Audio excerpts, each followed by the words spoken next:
Hi friends, ಎಲ್ಲರೂ ಹೇಗಿದ್ದೀರಾ? Welcome to Kavya Anil YouTube channel. ಇವತ್ತಿನ ಬ್ಯೂಟಿಫುಲ್ ಆದಂಥ ರಂಗೋಲಿ ನೋಡೋಣ ಬನ್ನಿ. ಇದು 9 to 5 ಡಾಟ್ ರಂಗೋಲಿ. ತುಂಬಾ ಚೆನ್ನಾಗಿದೆ. ಶಂಖ ವಿತ್ ದೀಪ, ಸೆಂಟ್ರಲ್ ಒಂದು ಫ್ಲವರ್ ಬರುತ್ತೆ. ಹೇಗಿದೆ ಅಂತ ಕಮೆಂಟ್ ಮಾಡಿ. ಇವತ್ತಿನ ರೆಸಿಪಿ ದೋಸೆ, ಆಲೂಗಡ್ಡೆ ಪಲ್ಯ ಆ್ಯಂಡ್ ಚಟ್ನಿ. ಉದ್ದಿನಕಾಳು ಅಕ್ಕಿ ನೆನೆಸಿಕ್ಕಿ ಬಿಡಿಸಿರೋ ಅಂಥದ್ದು. ಇದಕ್ಕೆ ನೈಟೇ ನಾನು ಉಪ್ಪು ಹಾಕಿ ಮಿಕ್ಸ್ ಮಾಡಿ ಇಕ್ಕಿದ್ದೀನಿ. ಇವಾಗ ಪಲ್ಯಕ್ಕೆ ಏನೇನು ಬೇಕು ಅಂತ ನೋಡೋಣ ಬನ್ನಿ. ಸಣ್ಣದಾಗಿ ಹೆಚ್ಕೊಳ್ಳೋಣ ಮೆಣಸಿನ್ಕಾಯಿನ. ಇದಕ್ಕೆ ಮೆಣಸಿನ್ಕಾಯಿ, ಈರುಳ್ಳಿ, ಕರಿಬೇವಿನ ಸೊಪ್ಪು, ಸಾಸಿವೆ, ಉಪ್ಪು, ಎಣ್ಣೆ, ಪಲ್ಯಕ್ಕೆ ಬೇಕಾಗಿರೋಂಥ ಐಟಮ್ಸು. ಈಗ ಈರುಳ್ಳಿ ಸಿಪ್ಪೆನೆಲ್ಲ ಬಿಡಿಸ್ತಾ ಇದ್ದೀನಿ. ನಾನಿಲ್ಲಿ 5 ಈರುಳ್ಳಿ ತೊಗೊಂಡಿದ್ದೀನಿ. ಫಸ್ಟು ಸೈಡೆಲ್ಲ ಬಿಡಿಸಿಕೊಂಡು ಆಮೇಲೆ ಒಟ್ಟಿಗೆ ಹೆಚ್ಕೊಳ್ಳೋಣ. ನೋಡಿ, ಇವಾಗ ಉದ್ದುದ್ದಕ್ಕೆ ಹೆಚ್ಕೊಳ್ಳೋಣ. ದಿಂಡೆಲ್ಲ ತೆಗೆದಾಕಿದ್ರೆ ಈಸಿಯಾಗಿ ಫ್ರೈ ಆಗುತ್ತೆ ಈರುಳ್ಳಿ ಎಲ್ಲ ಕಟ್ ಮಾಡಾದ್ಮೇಲೆ ಈಗ ಆಲೂಗೆಡ್ಡೆನ ಬೇಯಕ್ಕೆ ಹಾಕೊಳ್ಳೋಣ. ನಾನಿಲ್ಲಿ ಆಲೂಗೆಡ್ಡೆನೆಲ್ಲ ಕಟ್ ಮಾಡಿ ಹಾಕೊತಾ ಇದ್ದೀನಿ. ಆಲೂಗೆಡ್ಡೆ ಬೇಗ ಬೇಯೋಕ್ಕೋಸ್ಕರ ಈಗ ಚಟ್ನಿ ಮಾಡ್ಕೊಳ್ಳೋಣ. ಆಲೂಗೆಡ್ಡೆ ಕೂಗೋಷ್ಟರಲ್ಲಿ ನಾನಿಲ್ಲಿ ಕಡಲೆಬೀಜದ ಚಟ್ನಿ ಮಾಡ್ತಾಯಿದ್ದೀನಿ. ಫಸ್ಟು ಒಂದು ಹಂಚಿಕ್ಕೊಂಡು ಕಡಲೆಬೀಜನೆಲ್ಲ ನೀಟಾಗಿ ಹುರ್ಕೊಳ್ಳೋಣ. ಕಡಲೆಬೀಜ ಹುರಿದಷ್ಟು ಟೇಸ್ಟಾಗಿ ಬರುತ್ತೆ ಚಟ್ನಿ.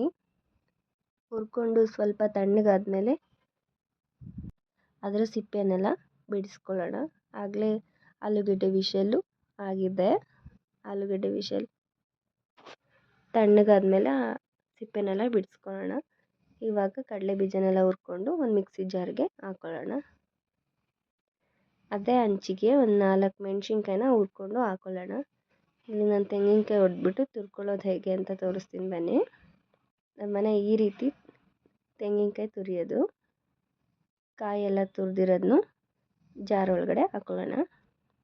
ಇದಕ್ಕೆ ಒಂದು ಬೆಳ್ಳುಳ್ಳಿ, ಸ್ವಲ್ಪ ಹುಣಸೆಹಣ್ಣು, ಹೆಚ್ಚಿಕೊಂಡಿರೋಂಥ ಕೊತ್ತಂಬರಿ, ನೆಕ್ಸ್ಟ್ ಅದಕ್ಕೆ ಮೆಣಸಿನ್ಕಾಯಿ ಹಾಕ್ಕೊಳ್ಳೋಣ. ಸ್ವಲ್ಪ ಡ್ರೈ ಮಾಡಿದ್ದೀವಲ್ಲ ಆ ಮೆಣಸಿನ್ಕಾಯಿನ ಹಾಕ್ಕೊಂಡು ರುಚಿಗೆ ಉಪ್ಪು ಹಾಕ್ಕೊಂಡು ರುಬ್ಕೊಂಡ್ರೆ ಚಟ್ನಿ ರೆಡಿ ಆಗುತ್ತೆ. ಇವಾಗ ಪಲ್ಯ ಹೇಗೆ ಮಾಡೋದು ಅಂತ ನೋಡೋಣ. ಪಲ್ಯಕ್ಕೆ ಸ್ವಲ್ಪ ಎಣ್ಣೆ ಹಾಕ್ಬಿಟ್ಟು ಸಾಸಿವೆ, ಕರಿಬೇವಿನ ಸೊಪ್ಪು, ಮೆಣಸಿನ್ಕಾಯಿ, ಈರುಳ್ಳಿ ಎಲ್ಲ ಹಾಕ್ಕೊಂಡು ಫ್ರೈ ಮಾಡಿಕೊಂಡ್ರೆ ರೆಡಿ ಆಗುತ್ತೆ. ಈಗ ಆಲೂಗೆಡ್ಡೆನೂ ತಣ್ಣಗಾಗಿದೆ, ಅದನ್ನೆಲ್ಲ ಸಿಪ್ಪೆ ಬಿಡಿಸಿ ಸ್ಮ್ಯಾಶ್ ಮಾಡ್ಕೊತಾ ಇದ್ದೀನಿ. ಈಗ ರುಚಿಗೆ ತಕ್ಕಷ್ಟು ಉಪ್ಪು ಹಾಕ್ಕೊಳ್ಳೋಣ. ಉಪ್ಪು ಹಾಕ್ಕೊಂಡು ಇವಾಗೇ ಅರಿಶಿನ ಪುಡಿ ಹಾಕ್ಕೊಬೋದು, ನಾನು ನೆಕ್ಸ್ಟ್ ಹಾಕ್ಕೊತೀನಿ.